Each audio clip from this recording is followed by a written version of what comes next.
அனைவருக்கும் என் இனிய வணக்கங்கள். தொடர்ந்து ஸ்ரீமத் பாகவதத்தின் மகிமையை பற்றி பார்ப்போம். அதில் கோகர்ணன் என்ற சரித்திரம் முதல்ல அவங்க அது எழுதியிருக்கிறாங்க. இந்த புராணத்திலே அதாவது நான் படிக்கும் இந்த புத்தகத்திலே பொருளடக்கம் வியாசருக்கு நாரதர் உபதேசித்ததில் ஆரம்பித்து 114 மார்க்கண்டேயர் வரை அந்த இருக்கு, பொருளடக்கம் இருக்கு. அப்பனா 114 கதைகள் இருக்குது அப்படின்னு நமக்கு தெரிய வருது அல்லவா. அதுல முதல்ல இந்த கோகர்ணன் சரித்திரம் முதலிலே சொல்லியிருக்கிறாங்க. அது கொஞ்சம் இப்போ நம்ம பார்ப்போம். ஏன்னா நம்ம ரொம்ப குறைவான வினாடிகளில் இதை நம்ம செஞ்சுக்கிட்டு வரோம்.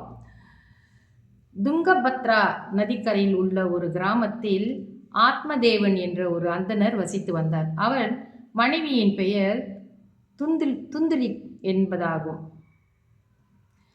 ஆத்மதேவன் எப்பொழுதும் வேதங்களை சொல்லிக்கொண்டு பகவத் தியானத்திலேயே ஈடுபட்டு எப்பவுமே இறைபக்தியிலே தான் அவர் இருந்துட்டு வந்தாரு.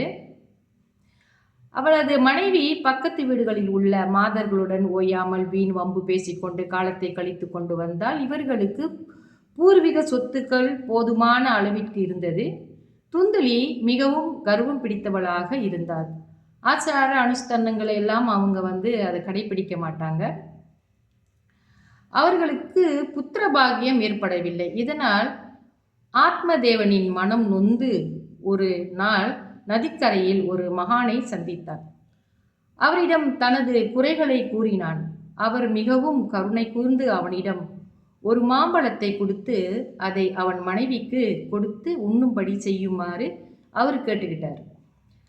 அதையே அவரும் அது என்ன செய்யறாரு, பயபக்தியோடு வாங்கிட்டு தன் மனைவிக்கு அந்த விவரத்தை சொல்லி அந்த மாம்பழத்தை சாப்பிடும்படி சொல்றாரு அந்த ஆத்மதேவன் தன் மனைவியிடம். இங்கே தான் என்ன நடக்குதுன்னா, துந்துலிக்கு அந்த பழத்தை சாப்பிடுவதில் அவ்வளோ இஷ்டம் இல்லை. கர்ப்பத்தில் சுமந்து கஷ்டப்பட வேண்டாம், பிள்ளைகளை கர்ப்பத்தில் சுமந்தா அது ஒரு கஷ்டம். இவ தான் சோம்பேறி வீண் வம்பு பேசி திரிவுறவர்களாச்சு. அதனால் அவங்களுக்கு அது பிடிக்கலை. அப்படியே மலடியாக இருந்து சுகத்தை அனுபவித்து விடலாம் என்று எண்ணி தன் தங்கையிடம் அந்த பழத்தை கொடுக்க எண்ணினாள்.